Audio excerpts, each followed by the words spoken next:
এই জমিনের মধ্যে এমন একটা সময় হয় যেই সময় পৃথিবীটা নিস্তব্ধ হয়ে যায়, আসমানটা নিস্তব্ধ হয়ে যায়, জমিনটা নিস্তব্ধ হয়ে যায়, পৃথিবীর মানুষগুলা সব ঘুমিয়ে যায়, সবার পলকগুলা কেমন যেন বন্ধ হয়ে যায়।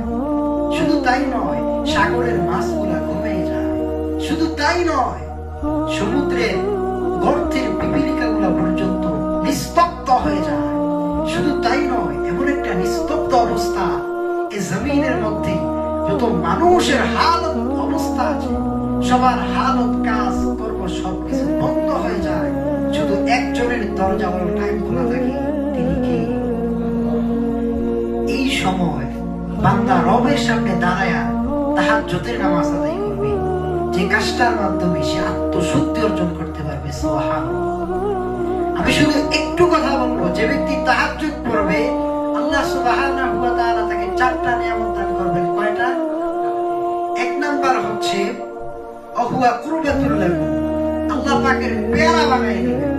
রব্বুল আলামিনের পেয়ারা হওয়ার জন্য অবশ্যই তাহাজ্জুদ আদায় করতে হবে।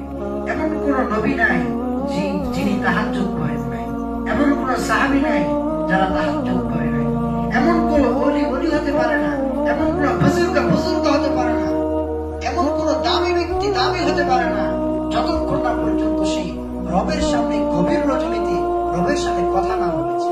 রবের সাথে কথা বলার শ্রেষ্ঠ মাধ্যম হচ্ছে তিলাওয়াতুল কোরআন। এক নাম্বার হচ্ছে তাহাজ্জুদ পড়লে আল্লাহ পাকের পেয়ারা হওয়া যায়। সংক্ষেপে বলতেছি। দুই নাম্বার হচ্ছে মুকাফফারাতুল লিসাইয়্যিহা, তার পূর্বের পাপ রাশি সব আল্লাহ পাক ক্ষমা করে দিবেন।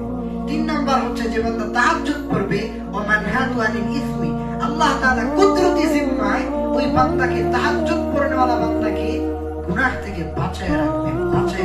সুবহানাল্লাহ।